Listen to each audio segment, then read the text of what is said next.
Give ear, O my people, to my law. Incline your ears to the words of my mouth.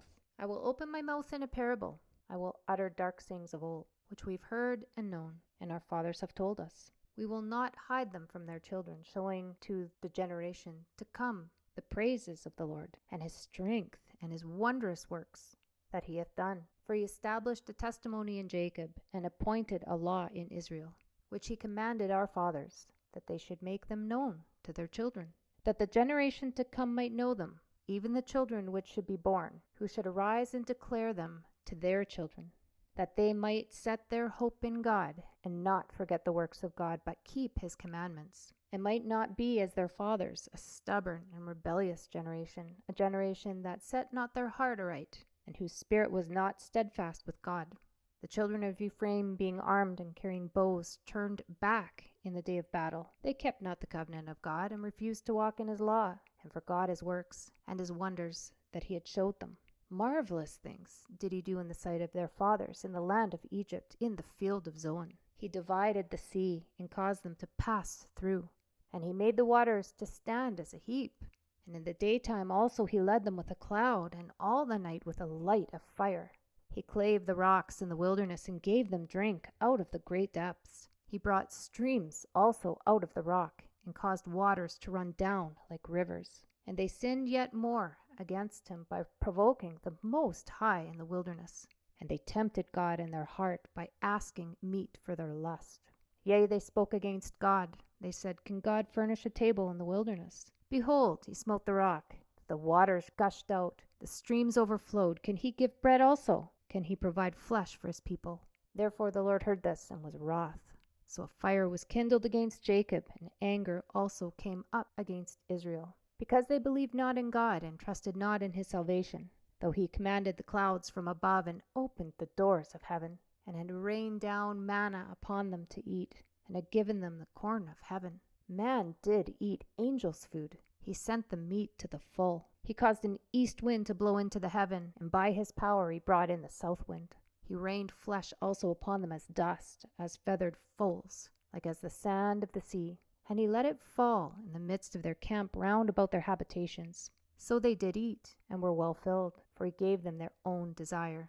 But they were not estranged from their lust, but while their meat was yet in their mouths, the wrath of God came upon them, and slew the fattest of them, and smote down the chosen men of Israel. For all this they sinned still, and believed not for his wondrous works. Therefore their days did he consume in vanity, in their years in trouble. And when he slew them, then they sought him, and they returned and inquired early after God.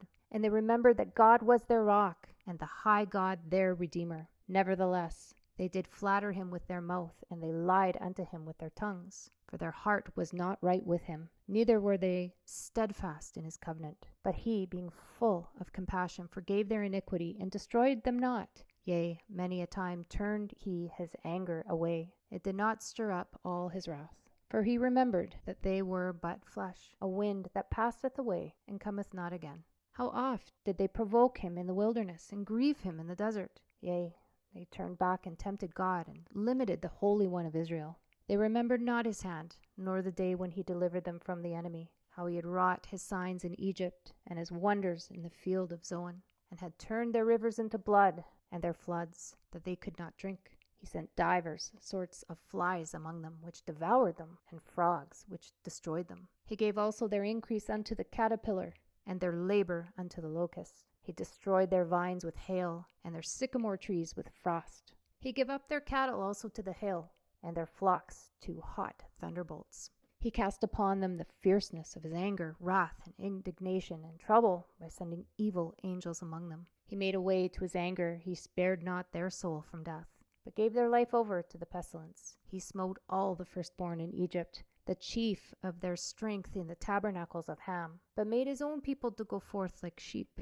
and guided them in the wilderness like a flock. And he led them on safely, so that they feared not, but the sea overwhelmed their enemies. And he brought them to the border of his sanctuary, even to this mountain, which his right hand had purchased. And he cast out the heathen also before them, and divided them with an inheritance by line, and made the tribes of Israel to dwell in their tents. Yet they tempted and provoked the Most High God, and kept not his testimonies. but turned back and dealt unfaithfully like their fathers. They were turned aside like a deceitful bow. For they provoked him to anger with their high places, and moved him to jealousy with their graven images. When God heard this, he was wroth, and greatly abhorred Israel, so that he forsook the tabernacle of Shiloh, the tent which he placed among men, and delivered his strength into captivity, and his glory into the enemy's hand. He gave his people over also unto the sword, and was wroth with his inheritance. The fire consumed their young men, and their maidens were not given to marriage. Their priests fell by the sword, and their widows made no lamentation. Then the Lord awaked as one out of sleep, and like a mighty man that shouteth by reason of wine. He smote his enemies in the hinder parts. He put them to a perpetual reproach. Moreover, he refused the tabernacle of Joseph, and chose not the tribe of Ephraim, but chose the tribe of Judah, the Mount Zion, which he loved. And he built a sanctuary like high palaces, like the earth, which he hath established forever. He chose David also his servant, and took him from the sheepfolds. From following the ewes great with young, he brought him to feed Jacob his people, and Israel his inheritance. So he fed them according to the integrity of his heart, and guided them by the skillfulness of his hands.